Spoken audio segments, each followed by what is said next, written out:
Alright guys, I'm going to try to not to make this a long video. So we're going to talk about my car, nobody else's. So after finding out about kerosene flushes back in my 20s, needless to say, decided to put it to the test and been using it ever since. So on my vehicle, what I do, operating temperature is the engine's hot, normal operating temperature, it's up on my ramps. The process, and again, this is the recap. This is where I get into more of the details of the things. Okay, so without draining any of the oil, 1 gallon, more or less, figure it out. Okay, so more or less I go on ahead and I put in 1 gallon. I let it run for about half hour, 45 minutes, giving it a chance to really go through things. So if there's any sludge in there, okay, if there's any garbage, it is going to literally flush all that out. Hence why the term engine flush. And as it passes, as it all comes back down into the crankcase, it will then get pumped right back into your filter. So if there's any garbage that's in there, if there's any contaminants, this will get it out. Your main purpose for using kerosene flushes is to get out the sludge and some of the varnishes that are in there. Some, not all. I went on ahead and this is what I've been doing for over 15 years. Now, upon request of my friends who have shown me other videos that I completely fucking disagree on. So, give me a sec. And I'm using this as an example where some dickhead took a few ounces and poured a few ounces of kerosene in his crankcase.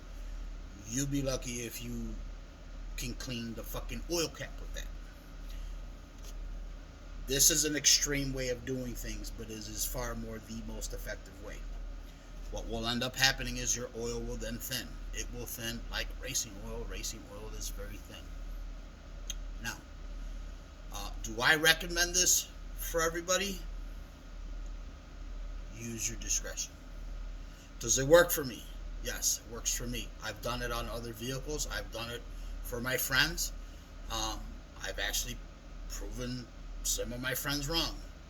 Case in point, my older brother or my best friend in the video in part 4. He thought I was full of shit. Totally thought. He's been in the SHO and knows that fucking thing moves. Couldn't understand why I never gave him the fucking story on it until he saw me do this. He thought I was dead full of shit till the proof was in the pudding. He saw that oil, he's like, fuck, and I'm like, yeah. So again, it's old shit coming up again. What I mean by that is old technology resurfacing up again. Stories from back in the 70s and the 60s and probably even earlier than that.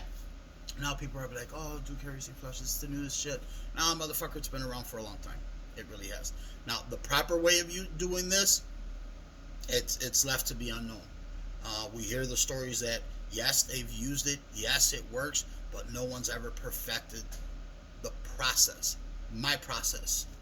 1 gallon, pour in, cap, start vehicle, wait half to 45 minutes, pop the drain plug. Don't do what I did. I dropped my drain plug, which what you saw in the video, like, oh my god, what the fuck did he do? Strip his threads? No. I dropped it on the floor, and just like what any mechanic will tell you, it doesn't take much to get those threads with shit and it not turn. So after I unplugged it, wet it, popped it back in, got whatever little debris was that came from the floor. So you pop, empty half of it out. Again, my process. Empty half of it out, pop it back in, pour said kerosene, another gallon, and again, maybe 5 or 10 minutes. Remember, you've already got the kerosene, you've already ran kerosene through there, so you're just running another fresh batch. You're trying to get some of that shit out. That's the attempt. I'm very finicky. As you saw in the video, I was settling for less. What I normally do, I normally go through about 3 of these. No bullshit. Again, same process. Pour in, start vehicle, half hour, 45 minutes, drain, pop, pour in, run for about another 10-15 minutes, That's the way I do it. Then I look at it. If I'm not happy with it, I do one final one, which is number 3, which is where I get that amber color. Okay? Not engine oil color. Engine oil color is very golden. Looking for that amber color. Some of them are very clear amber when I pull it out. Okay? I settle for less. Wasn't in the mood to be underneath that car. It was a hot fucking day. So, and as you guys saw, I used an in particular type of engine oil. So my engine oil, which is what I like, I will get to the white part in a minute. So before you get the run in your mouth, hold that thought. I wanted to make sure I turned the camera so we know what I'm looking at. That is what I use. The white part. I am not sponsored by anybody. So Kerosene is currently at the time of this post is $3.99 a gallon pump. At the time of the video was $4.99 pump. You can buy kerosene at said hardware stores for anywhere between $10 to $15 a gallon. I'm not paying $10, $15 for shit that I can get at the pump for $5 for a fraction of the price. So that covers the kerosene, the royal purple. I heard stories that were back in the day, okay, about engine oil. So I use very thin oil, the white part. I want to make sure, the best way that I can explain it, everyone's run on sand. It's much easier to run on concrete than it is on sand. Picture your engine oil running on tree sap. Everybody knows what I'm talking about. If you don't know, thick ass oil. Imagine your engine trying to turn, okay, with thick ass oil. And everybody's different. You know what works best for your car. Stay in your lane. Use what's best for your car. I experimented with mine. I ended up using not only on my car, but on a couple other people's, and it's worked best for our cars. The Royal Purple. Again, tried their brand, fell in love with it. You will see videos on the internet. Oh my God, Royal Purple destroyed my engine. They don't give you the full story. It's what they did. Something happened to what they did when they went over to Royal Purple, destroyed their engine. What it is, don't know, don't care, not my fucking car. However, Royal Purple, trade-offs, racing oil. It's oil. What it is, it lubricates, it's thin.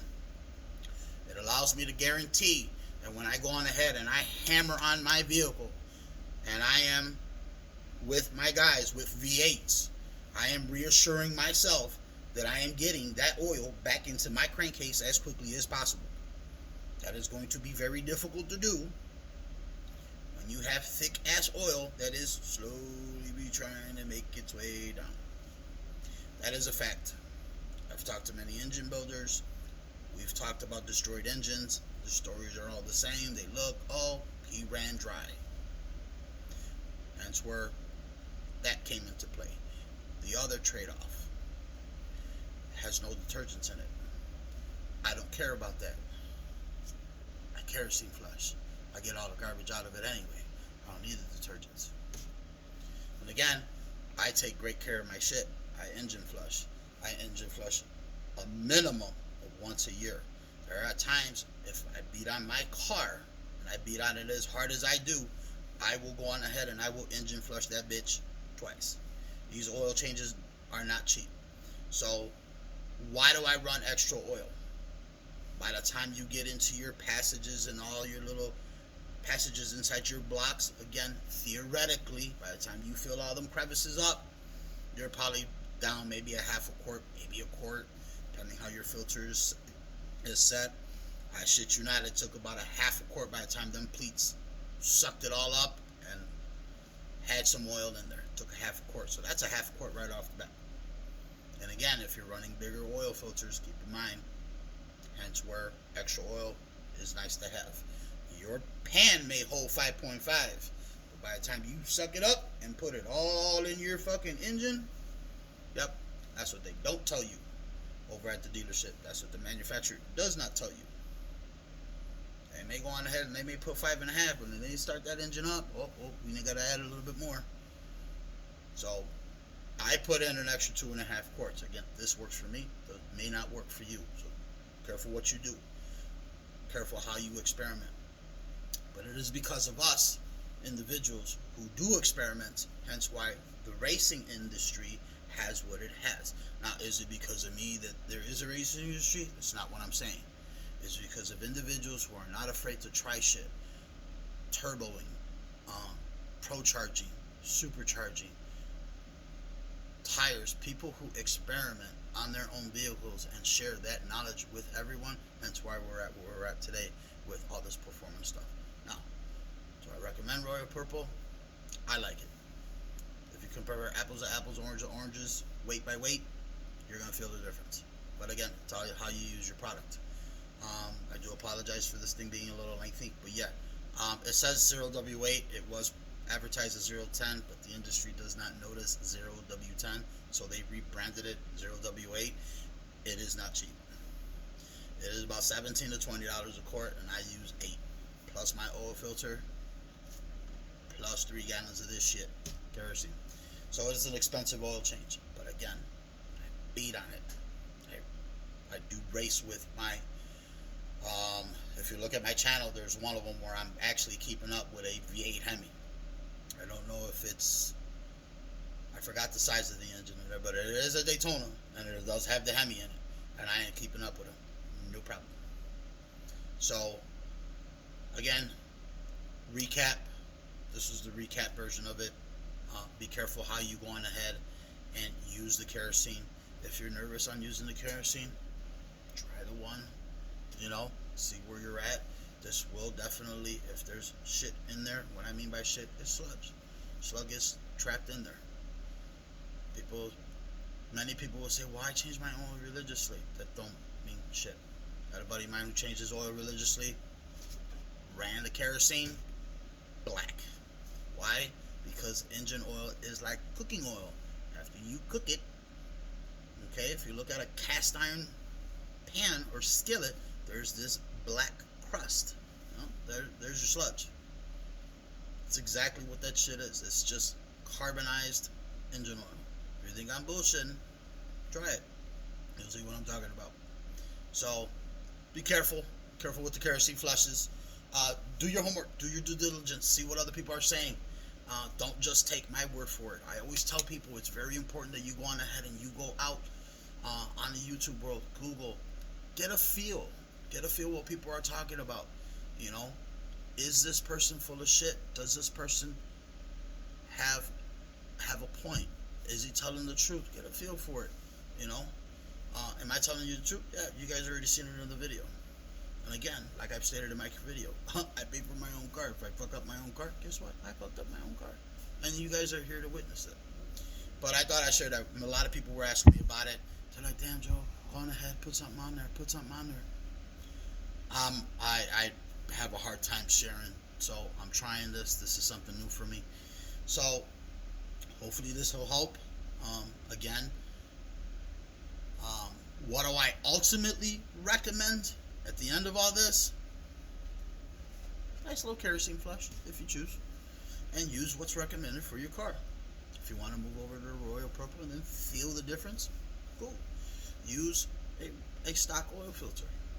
Again, if you're not racing with it and this is just a stock vehicle, we did it with a Honda CR-V. Gave it an engine flush, put a K&N oil filter on it. Again, this was our preference. This was my preference. She left it in my hands. Fucking fell in love with it. That fucking thing moves. So now it's free. It doesn't have to work as hard. So use your best judgment. Please use your best judgment before you go on ahead and say, well, Joe said. Joe did not say shit. Use your best judgment. Pump kerosene, Royal Purple, K&N oil filter. That's what works best for me. I ended up moving over to the Royal Purple and K&N after I knew that the engine was completely clean. So I just didn't jump over it. What you saw in the video was just a routine maintenance. So after maybe a couple of regular oil changes with regular oil and a regular house brand oil filter, that's when I knew, okay, she is clean. There is no debris there. a K&N oil filter is far more porous than, excuse me, than them house brand filters. So the last thing I wanted was, if there was any type of little tiny microscopic metal shavings, I wanted to make sure that the house brand was going to catch any type of metal, anything. I wanted to make sure that was going to be clean before I moved over to the K&N oil filter. So again, hope this helps. Um, so bear with me. I really don't do comments. I mean, if you guys want to comment, you guys want to talk to each other, not an issue.